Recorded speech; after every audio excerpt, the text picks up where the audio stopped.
오늘 우리 주신 하나님의 말씀은 베드로전서 1장 1절에서 12절까지 말씀입니다. 베드로전서 1장 1절에서 12절 한 절씩 교독하시겠습니다.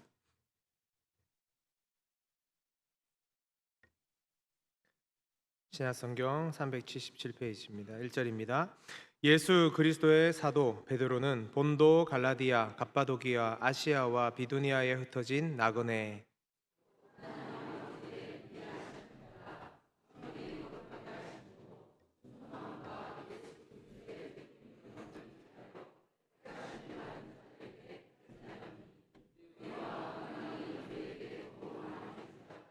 우리 주 예수 그리스도의 아버지 하나님을 찬송하리로다. 그의 많으신 긍휼대로 예수 그리스도를 죽은 자 가운데서 부활하게 하심으로 말미암아 우리를 거듭나게 하사 산 소망이 있게 하시며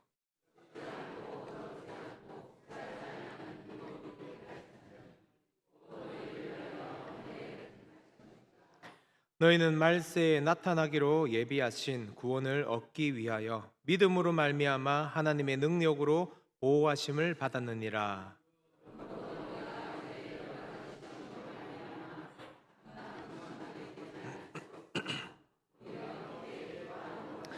너희 믿음의 확실함은 불로 연단하여도 없어질 금보다 더 귀하여 예수 그리스도께서 나타나실 때에 칭찬과 영광과 존귀를 얻게 할 것이니라.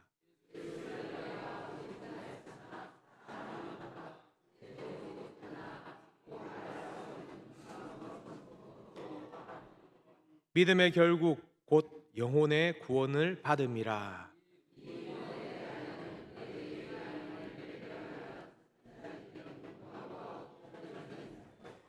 자기 속에 계신 그리스도의 영이 그 받으실 고난과 후에 받으실 영광을 미리 증언하여 누구를 또는 어떠한 때를 지시하시는지 상고하니라. 이 섬긴 바가 자기를 위한 것이 아니요 너희를 위한 것임이 계시로 알게 되었으니 이것은 하늘로부터 보내신 성령을 힘입어 복음을 전하는 자들로 이제 너희에게 알린 것이요 천사들도 살펴보기를 원하는 것이니라. 아멘. 할렐루야. 나른한 오후에 또 예배를 사모하여 나오신 여러분들 주님의 이름으로 환영하고 축복합니다. 수요 예배도 양해의 말씀드렸는데 오늘도 양해의 말씀드리는데 제가 목이 아직 온전히 회복 안 되어서 조금 목소리가 안 좋더라도 양해해 주시기 바랍니다. 랜드마크라는 단어가 있습니다. 무슨 뜻입니까? 그 지역에서 가장 유명한 장소, 건물 혹은 그 장소, 곳을 뜻합니다. 우리 여수의 랜드마크는 어디입니까? 우리가 어떤 지역을 딱 떠오르면 그곳에 랜드마크가 먼저 떠오릅니다. 여러분들 우리나라의 또 중심인 서울을 떠올릴 때 어떤 곳을 떠오르십니까?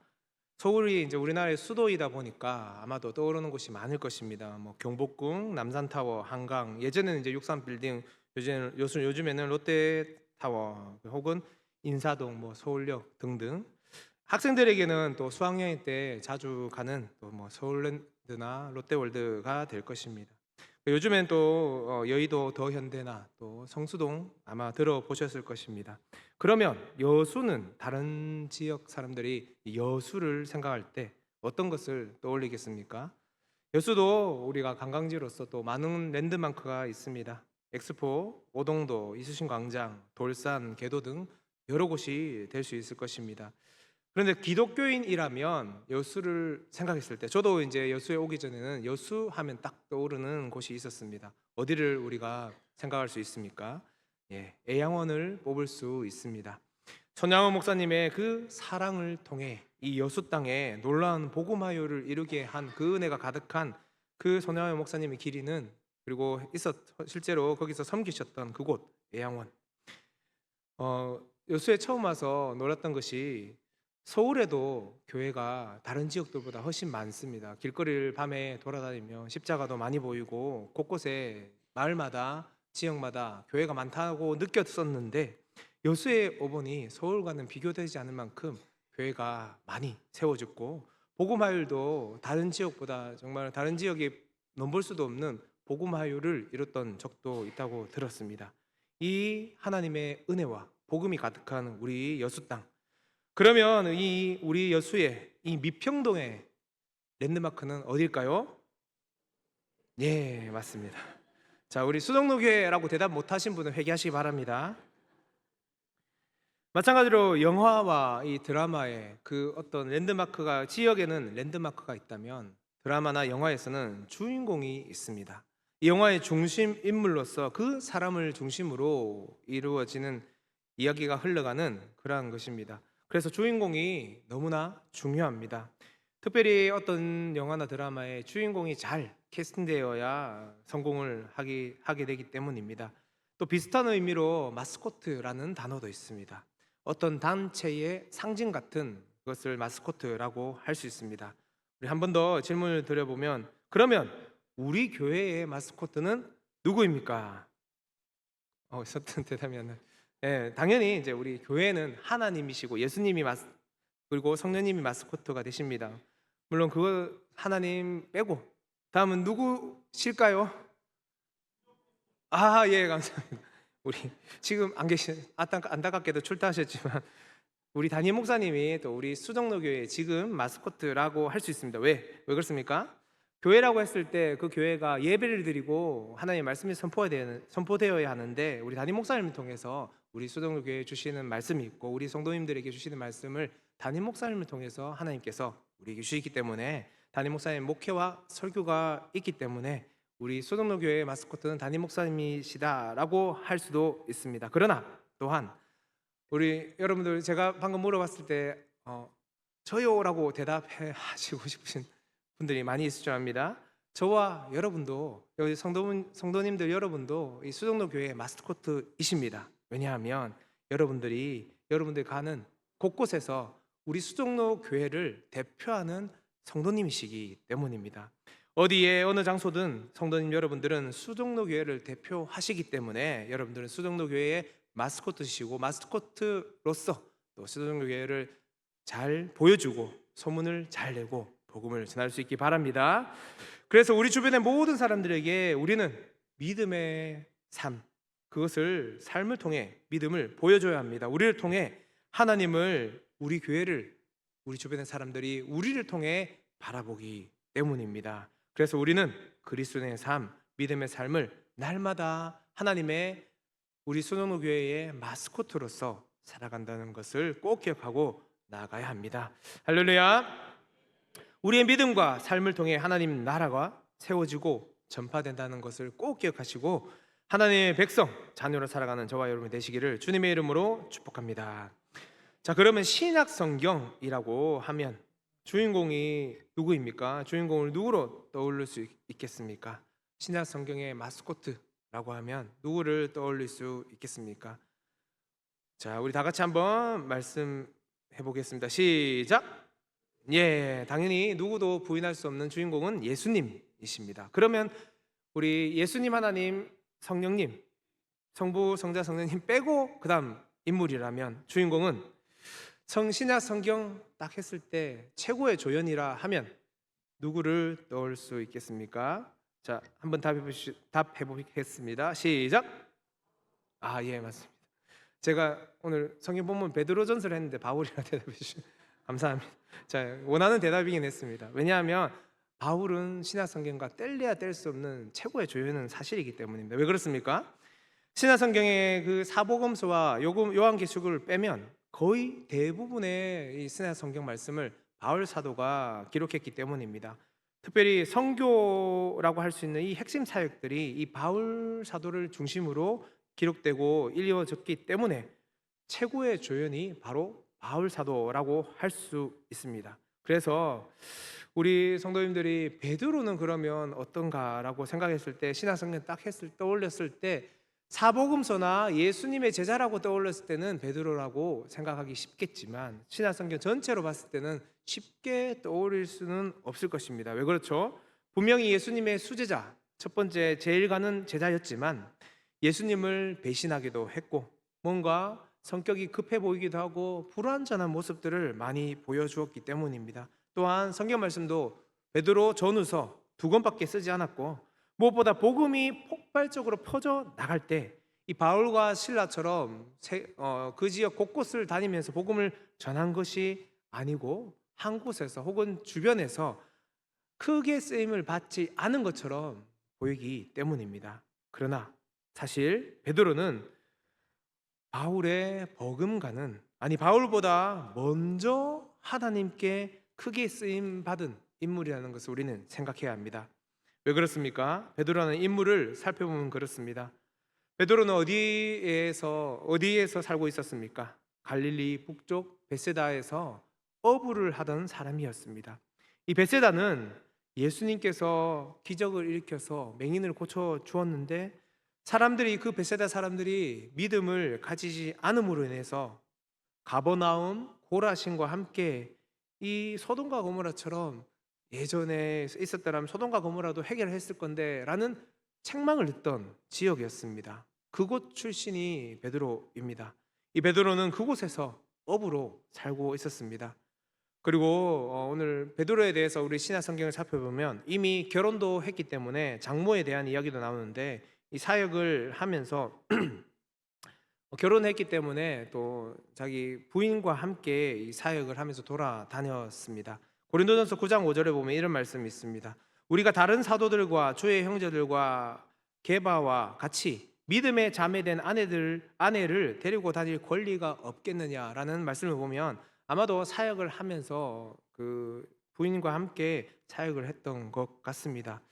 또한 예수님께서 베드로를 부르실 때 한 번의 제자로 부르신 것이 아니라 이 사복음서를 살펴보면 여러 번 예수님을 보았던 가운데 예수님의 부르심에 여러 번 콜링 가운데 결국 순종해서 제자가 된 케이스입니다. 베드로는 예수님의 수제자로서 모든 사역들을 가까이서 지켜보았습니다. 무리를 걷는 순간도 보았고, 이 예수님께서 변화하신 변화산의 산에서도, 그리고 여러 사역들을 같이 보고 주님의 부활의 현장도 제일 먼저 달려가 보았습니다. 그리고 마가를 수행원으로 다니면서 함께 복음을 전했습니다. 그래서 마가복음은 베드로가 말해준 예수님에 대한 증거와 말씀들이 아주 많이 들어갔고, 마가복음 자체가 어떻게 보면 베드로의 복음서이다라고 별명을 붙일 수 있다고 신학자들이 말하는 신학자들도 있습니다. 그리고 가장 중요한 요소는 베드로의 이름입니다. 원래는 베드로의 이름은 시몬입니다. 그러나 주님께서 친히 이름을 지어주셨는데 베드로, 우리나라 말로는 반석이라는 이름을 지어주었습니다. 그리고 말씀하시기를 이 반석 위에 교회를 세우겠다라고 말씀합니다. 우리가 겉으로 드러난 것만 봤을 때는 별로 물론 처음에 중요했지만 신약 전체를 통틀어서 중요하지 않는 인물을 생각하기 쉬운 베드로지만, 방금 말씀드린 대로 베드로의 출생과 이름과 가족들을 살펴볼수록 베드로가 얼마나 놀라운 경험과 얼마나 놀라운 역할을 했는지 우리가 알 수가 있습니다. 그 중에 이름이, 그리고 이 이름 위에 예수님께서 이 반석 위에 교회를 세우겠다라는 놀라운 표현을 해 주십니다. 이제부터 너는 반석이라는 이름을 사용해라. 그리고 내가 이 반석 위에 나의 교회를 세우겠다. 당시 예수님께서 아직 선천하시지 않았고 교회가 세워지기 전에 내가 너의 이름, 너 위에 나의 교회를 세우겠다라고 놀라운 표현을 하셨던 것입니다. 주님께서는 베드로 위에 교회를 세우겠다라는 엄청난 말씀을 해 주셨습니다. 물론 이 구절은 논란이 많이 있습니다. 천주교, 특히 로마 카톨릭에서는 이 구절 때문에 베드로를 뭘로 삼았습니까? 초대 교황으로 삼습니다. 그리고 이 교황의 대를 계속해서 이어오면서 교황이라는 특별한 직책에 아주 큰 의미를 둔 것이 바로 이 예수님의 말씀, 예수님의 표현 때문이었습니다.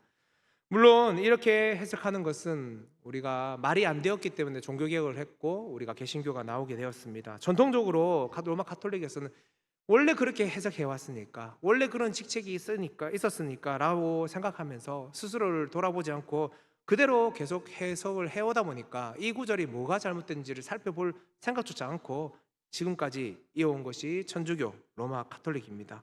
그러나 우리 개혁주의에서는 종교개혁 당시 이 카톨릭과는 완전 반대되는 의견들을 여러 가지 내었습니다. 루터를 통해서 우리가 종교개혁이 일어날 때 로마 카톨릭에서 해오던 그런 잘못된 믿음, 관습들을 전부 다 반박하면서 여러 가지 주장들을 했는데, 그러다 보니까 가톨릭이 말하는 로마 가톨릭이 말하는 그 문장은 무조건 반대로 말해야 된다라는 의식이 있었습니다. 그러다 보니까 이 베드로의 고백, 예수님께서 베드로에게 말씀해 주신 그 말씀, 내가 반석 위에 세우리라라는 말은 베드로 위에가 아니고 베드로가 했던 그 고백, 주는 그리스도시요 살아계신 하나님의 아들이시니이다라는 그 고백 위에 세우겠다라고 봐야 된다라고 종교개혁자들은 로마 가톨릭의 반대로 주장하려다 보니까 그렇게 해석을 했습니다. 물론 이제 상황 가운데는 이해가 됩니다. 그렇게 할 수밖에 없었습니다. 왜? 종교개혁을 일으키면서 로마 가톨릭이 말하던 잘못된 그 모든 것들을 바꾸어서 성경 앞에서 제대로 된 초대교회의 그 신념들로 바꿔야 되기 때문이었습니다. 베드로의 고백이 반석이다라고 해석할 때, 그러나 사실은 지금 우리가 종교개혁 시대 이후에 면밀하게 사실은 따져보면 성경 자체 말씀에서는 해석을 해보면 단어나 여러 가지 문장에서는 그렇게 해석할 여지는 사실은 빈약합니다. 그래서 마태복음 16장 18절의 말씀은 이 말씀을 말 그대로 하나님 주님께서 베드로 위에, 반석 위에 베드로를 통해서 주님의 교회를 먼저 세우겠다라고 그냥 말씀 그대로 우리가 표현을 있는 것이 더 합당한 해석이라고 볼 수 있습니다. 물론 교황은 당연히 아닙니다. 베드로가 특별한 지책이나 특별한 사람이라는 것이 아니라 베드로를 통해서 초대 교회가 기초를 다져지고 기초가 세워졌다라는 것으로 해석할 수 있습니다.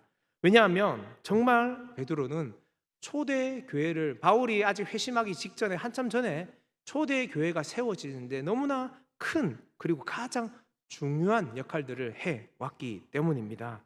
사도행전 2장에서 3장에서는 이 성령 강림 사건에 베드로는 그 자리에 마가의 다락방에 있었습니다. 그리고 주도적 역할을 했습니다. 그때 성령 강림하신 뒤에 베드로가 은혜를 받아 성령 충만함으로 설교를 했는데 표현이 어떻게 되어 있습니까? 3,000명이나 회심을 했다라고 말씀합니다. 지금도 어떤 집회를 했을 때 3,000명 이상 집회를 모이기가 쉽지가 않습니다. 현대에서도. 그리고 3,000명 이상의 그 회중이 있었는데 대부분이 믿지 않는 사람들이라고 했을 때, 혹은 뭐 체육관, 주경기장, 올림픽 중에 뭐 체육 주경기장에서 집회를 했는데 몇만 명이 모였다 칩시다. 그 중에서 대부분 믿지 않는 사람들 중에 설교 한 번에 감동받아서 내가 예수님을 정말 믿습니다라고 회심하고 믿는 사람이 3,000명 이상 되기가 쉽지 않습니다. 그럼에도 그 예전에 사람도 많이 모이기 힘든데 베드로의 설교로 3,000명이나 회심했다는 그 말씀은 얼마나 하나님께서 베드로를 하나님의 교회를 세우는 처음 이 순간에 얼마나 크게 사용했는지 우리가 알 수 있는 구절입니다. 그리고 사도행전 8장에 베드로는 또한 이스라엘 민족뿐만 아니라 사마리아와 이방 민족에 대한 전도도 사실은 바울 사도보다 훨씬 먼저 시작을 했습니다. 사도행전 8장에 사마리아에서 전도를 했고 고넬료를 통해 어떻게 했습니까? 이방인에게 복음 전파가 사실은 베드로부터 시작했던 것입니다. 결국 이 베드로의 사역들, 이것들로 인하여서 초대 교회의 초석과 초대 교회가 실제로 세워지게 되었던 것입니다. 물론 바울은 하나님께서 더 크게 이후에 쓰임 받은 사람입니다. 특히 신약 성경을 기록하는데 가장 크게 쓰임을 받았습니다. 바울은 뛰어난 학문들, 신학, 논리학, 수사학 등 그리고 여러 가지 학문들 준비되었기 때문에 성경을 전하고 기록하기에 너무나 좋은 도구로 사용되었습니다. 특히 선교 여행을 통해 확실하고 놀라운 그 수많은 체험들과 말씀들을 체험하면서 말씀을 전했고, 수많은 성령님의 능력과 복음과 여러 가지 기적들을 체험했고, 그래서 확실한 복음의 논리로 신약 성경을 작성했습니다. 그러나 베드로는 학문은 많이 배우지 않았고 책이나 서신을 잘 쓰지 못했어도 실질적으로 교회를 세우는데 그리고 목회하는 일에는 탁월한 능력을 가지고 있었던 것입니다. 그렇게 크게 쓰임을 받았기 때문입니다. 이 베드로와 바울, 이제 신약 성경 하면 바울뿐만 아니라 베드로도 살짝 끼어서 생각해 주시기 바랍니다. 이 두 인물이 초대 교회가 든든히 세워지고 이 복음이 세계로 펼쳐 나가는데, 그리고 하나님의 나라와 교회가 이어지는데 얼마나 큰 역할을 했는지를 살펴보면서, 특별히 베드로 사도를 이제 생각하실 때 뭔가 우리의 성격이 급하고 실수도 많이 했지만 얼마나 하나님께서 그 성령 충만함을 줌으로써 변화시켜서 크게 사용했는지를 생각할 수 있으시기 바랍니다. 그래서 신학을 생각하실 때 성부, 성자, 성령 하나님 세 분 외에 베드로와 바울을 생각하시면서 그 베드로와 바울의 삶을 또 본받아 나아가는 저와 여러분이 되시기 바랍니다. 이런 베드로가 이제 교회들에게 오늘 말씀에 권면을 합니다. 1절에서 나오는 지역, 바로 여러 지역이 나열되어 있는데 지금으로 따지면 터키 지역입니다. 이스라엘 지역 위쪽에 이제 유럽으로 넘어가는 이 마게도냐 직전까지의 땅, 서쪽으로는 소아시아, 위쪽으로는 본도와 갑바도기아 지역에 여러 교회들이 그 당시 세워졌고 이제 성장을 하고 있는데, 그 교회들에게 베드로 사도가 마음을 다한 권면을 하고 있는 것입니다.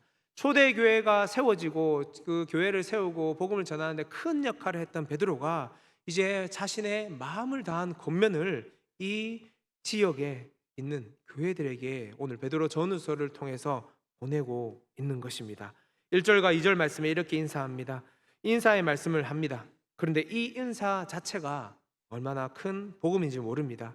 예수 그리스도의 사역을 이야기하면서 말씀합니다. 그런데 독특한 것은 나그네라는 단어입니다.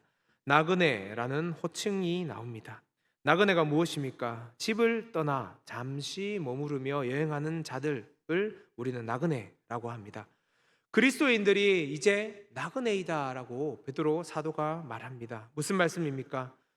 우리의 집은 바로 천국 소망, 천국의 집을 둔 나그네다라고 표현하고 있습니다.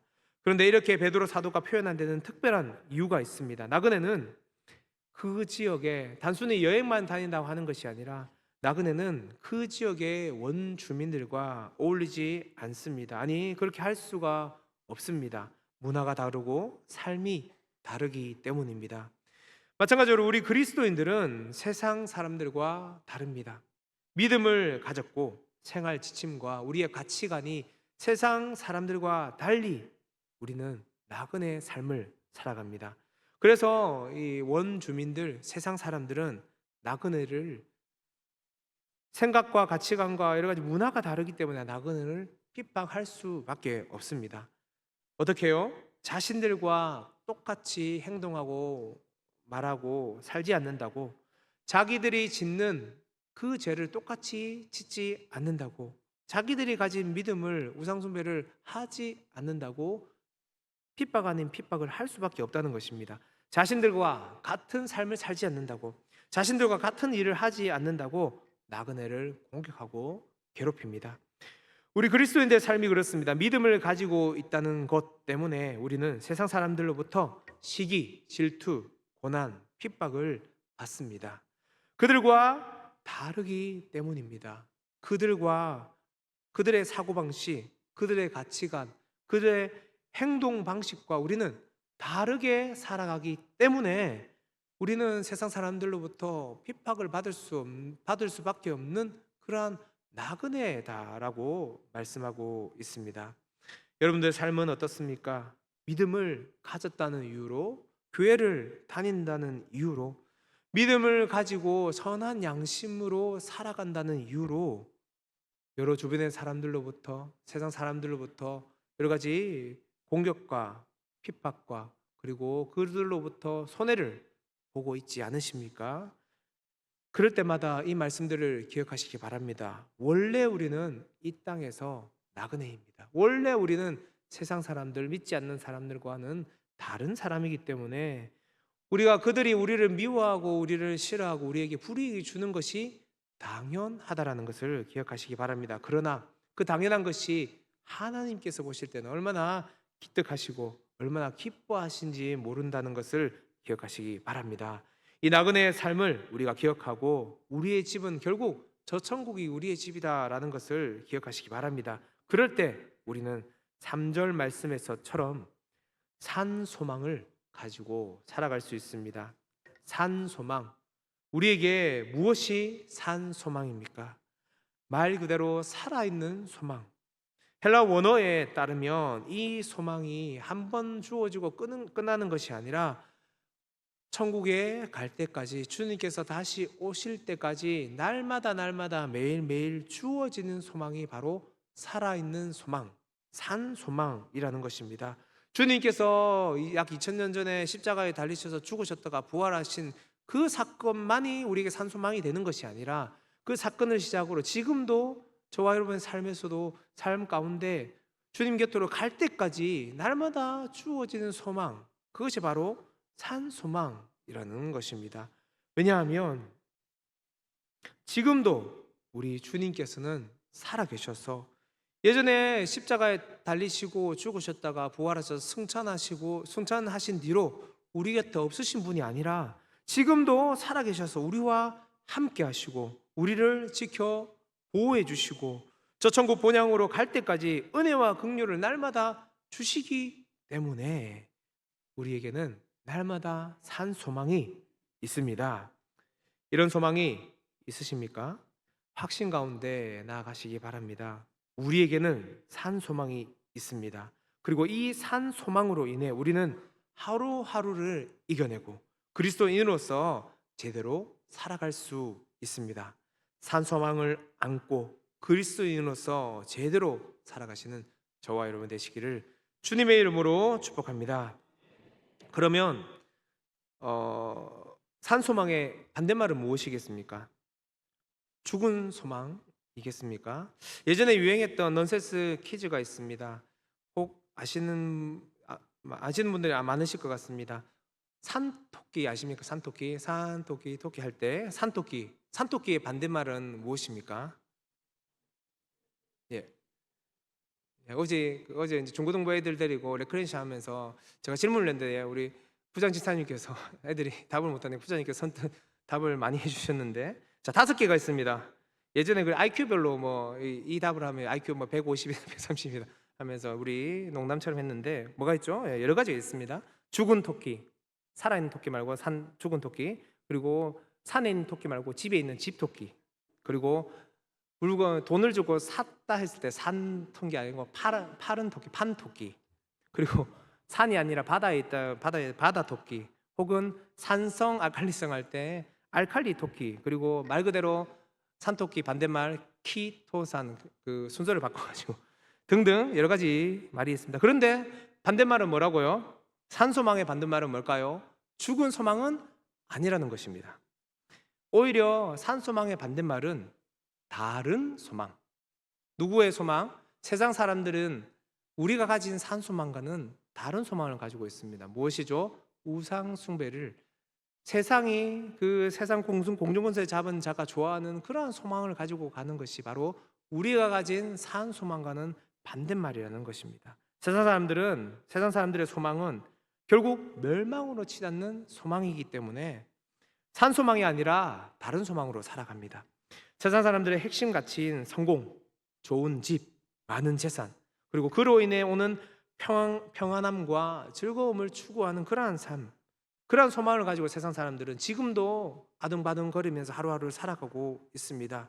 최근에 우리 주가가 많이 올라갔다 해서 이런 투자에 대해서 너무나 열심히 하면서 일단 재물이 많아야 평안한 삶을 살 수 있다라는 소망을 가지고 사는 사람들이 세상 사람들이라는 것입니다. 그러나 이러한 소망은 우리가 가진 산 소망과는 반대되는 다른 소망이라는 것을 우리는 기억해야 합니다. 우리는 그들과 다른 소망, 산 소망을 가지고 살아갑니다. 우리는 하나님께서 주신 산 소망을 가진 자로서 살아가기 때문입니다. 그것이 바로 우리 그리스도인들의 삶입니다. 또한 베드로사는 이 교회들에게 축복의 말을 해줍니다. 2절 마지막 부분에 은혜와 평강이 더욱 많을지어다. 그리고 3절에서는 그의 많으신 긍휼대로라는 표현을 합니다. 이 구약에서 하는 인사는, 축복의 말씀은 언제나 샬롬입니다. 혹은 야훼 임마켄이라고 해서 하나님께서 함께 하십니다, 혹은 샬롬이라는 말로 인사를 합니다. 그런데 베드로 사도는 이 구약의 인사에서 추가를 합니다. 은혜를 주가합니다. 왜냐하면 우리 그리스도인들은 하나님께서 함께 하시면서 은혜를 주시기 때문에 다른 소망을 가지고 세상 가운데 핏발을 가지며 살아가면서도 그 상황들을 이겨낼 수 있기 때문입니다. 우리 그리스도인들은 은혜를 먼저 받은 자들이기 때문입니다. 어떤 은혜입니까? 자격도 없는데 구원을 선물로 은혜로 받은 우리이기 때문입니다. 우리의 아무런 노력과 대가 없이 받은 것이 이 구원이기 때문에 우리는 구원을 큰 은혜로 받은 자들이다라고 말씀합니다. 그리고 이 은혜는 긍휼로 주어지게 되었습니다. 이 긍휼이라는 표현, 하나님의 신실하심, 우리 히브리어로 헤세드라는 이 단어와 같이 번역되어 있는데, 사실은 긍휼이라고 했을 때는 어떤 결핍함이 있는 자에게 그 불쌍히 여겨 주어서 그 결핍을 채워주는 것을 우리가 긍휼이라 할 수 있습니다. 즉 우리의 결핍이 무엇입니까? 죄로 인해 멸망할 수밖에 없는 우리에게, 사실은 산소망이 없는 우리에게 주님께서 우리를 긍휼히 여겨 주셔서 산소망을 주시고 구원해 주시고 은혜를 주셔서 주님 앞에 나올 수 있게 해 주셨다라는 것입니다. 이것이 바로 우리에게 베푸신 긍휼입니다. 그리고 그 은혜와 긍휼이 가득하다, 너희 가운데 가득하다라고 베드로 사도가 선포를 해주고 있습니다. 그럼으로써 우리는 산소망을 가지고 은혜와 긍휼을 가지고 주님께 나아가는데 4절 말씀에 이어서 말씀합니다. 하늘나라의 유업, 하늘나라의 약속된 땅을 가진 자가 너희이다. 어떤 교수님은 우리 그리스도인들은 하늘나라 부동산 중개사라고 말을 합니다. 왜냐하면 하나님을 모르는 사람들에게, 하늘나라의 땅이 없는 사람들에게 하늘나라의 땅을 파는 사람들이기 때문입니다. 썩지 않고 더럽지 않고 새하지 아니하는 유업. 땅이 있으면 이 땅에서, 우리 이 세상에서도 땅이 있으면 양식을 기를 수가 있습니다. 땅이 있으면 집이 있어서 자신을 보호할 수 있습니다. 땅이 있으면 우리의 삶이 안정됩니다. 마찬가지로 하늘나라의 땅, 하늘나라의 유업이 있으면 우리 영육의 삶은 말할 것도 없이 안정되고 평안한 주님의 도우심 가운데 정말 세상 풍파 속에서도 우리는 이겨내며 안전하게 살아갈 수 있다는 것을 기억해야 합니다. 그래서 6절과 7절의 이 연단과 시험, 근심 가운데서도 우리는 긍휼을 받았고 유업을 받은 자들이기 때문에 이것들을 우리는 쉽게 이겨내고 기뻐할 수 있다라고 베드로 사도가 표현하고 있습니다. 그렇게 주님으로부터 우리는 칭찬과 영광과 존귀를 얻게 될 것이다 라고 우리에게 위로와 격려를 해주고 있습니다. 할렐루야. 이것이 얼마나 큰 기쁨이 있겠습니까? 주님으로부터 받은 큰 칭찬, 이미 우리에게 주어졌다는 것을 기억하시기 바랍니다. 그것을 기억하고 우리는 하늘나라의 유업을 입은 자들로서 이제 살아가기만 하면 되는 것입니다. 그리고 8절에서 말씀합니다. 우리 주님을 우리가 사랑한다라고 말씀합니다. 계속해서 베드로 사도는 이 터키 주변의 이 교회들에게, 갈라디아의 교회들에게 너희들은 이미 믿음을 가졌고 긍휼을 가졌고 산소망을 가졌고라고 선포를 해주고 있습니다. 갖게 될 것이다, 가졌을지도 모른다라고 애매하게 위로하는 것이 아니라 선포해주고 확신을 가지고 선포해주고 있는 것입니다. 너희가 하나님을 사랑한다, 사랑하게 될 것이다, 사랑해야 된다라는 것이 아니라 너희는 이미 하나님을 사랑하고 있다라고 말씀하고 선포해주고 있습니다. 사랑해야 한다, 사랑하려고 부단히 애를 써야 한다가 아니라 이미 주님을 너희는 사랑하고 있다라고 말씀해주고 있습니다. 그런 나그네가 바로 우리라는 것을 기억하시기 바랍니다. 하나님의 백성, 하나님의 자녀가 바로 우리입니다. 여기서부터 우리의 믿음과 믿음의 삶이 시작됩니다. 우리는 이미 사랑을 받았고 믿음을 가졌고 주님을 사랑하며 살아가고 있습니다. 이미 그렇게 살아가고 있습니다. 이제 우리가 하는 모든 믿음 생활을 감사함으로 이제 살아가기만 하면 되는 것입니다. 할렐루야. 그리고 이 일이 바로 우리에게 알려지고 맡겨진 복음입니다. 우리 10절에서 12절까지 말씀을 함께 천천히 읽어 보겠습니다. 10절에서 12절 말씀. 예, 함께 읽겠습니다. 이 구원에 대하여는 너희에게 임할 은혜를 예언하던 선지자들이 연구하고 부지런히 살펴서 자기 속에 계신 그리스도의 영이 그 받으실 고난과 후에 받으실 영광을 미리 증언하여 누구를 또는 어떠한 때를 지시하시는지 상고하니라. 이 섬긴 바가 자기를 위한 것이 아니요 너희를 위한 것임이 계시로 알게 되었으니 이것은 하늘로부터 보내신 성령을 힘입어 복음을 전하는 자들로 이제 너희에게 알린 것이요 천사들도 살펴보기를 원하는 것이니라. 아멘. 이 복음은 그렇게 천사들도 알기 원하는 그런 말씀, 그들이 받기를 원했던 그러한 복음입니다. 하나님의 종인 천사들, 영적 존재인 천사들도 그렇게 받기를 원했던 그 말씀, 이것이 우리에게 주어졌습니다. 우리에게 알린 복음이 바로 이 두 사람, 베드로와 바울이 그토록 전하기를 원했던 그 복음이라는 것을 기억하시기 바랍니다. 그 두 사람이 그렇게 고생하며 목숨을 걸고 전하며 놀라운 특별한 역사들을 체험하며 전한 이 복음이 오늘 우리 가운데 성경으로 쓰여졌고 오늘 우리 가운데 가득하고 우리가 보고 알고 믿은 그 복음입니다. 이 복음이 우리에게도 알려지고 더 나아가 맡겨졌습니다. 말씀을 맺겠습니다. 그 복음을 깊이 생각하며 감사와 기쁨으로 주님께 나아가시기 바랍니다. 그리고 그 복음을 풍성히 깨닫고 누리며 그리스도인의 삶을 살아가는 저와 여러분이 되시기 바랍니다. 우리에게 맡겨진 이 일이 얼마나 귀한 복음, 얼마나 강한 능력의 복음, 지금도 우리를 이끄시는 복음이라는 것을 확신하면서 하나님께 삶 가운데 복음과 사랑을 실천하시는 저와 여러분이 되시기를 주님의 이름으로 축복합니다. 기도드리겠습니다. 하나님 아버지 감사드립니다. 하나님의 은혜를 구하며 이 시간 나왔습니다. 우리가 가진 산 소망이 무엇인지 그리고 이 복음이 무엇인지를 다시 살펴보았습니다. 주님께서 맡기신 그 엄청난 복음을 감사함으로 받아 누리며 순종하는 우리의 삶이 되게 해 주시옵소서. 이 복음을 통해 우리와 우리 주변의 모든 자들이 하나님의 놀라운 능력과 보호하심을 날마다 체험하도록 강력히 역사해 주시옵소서.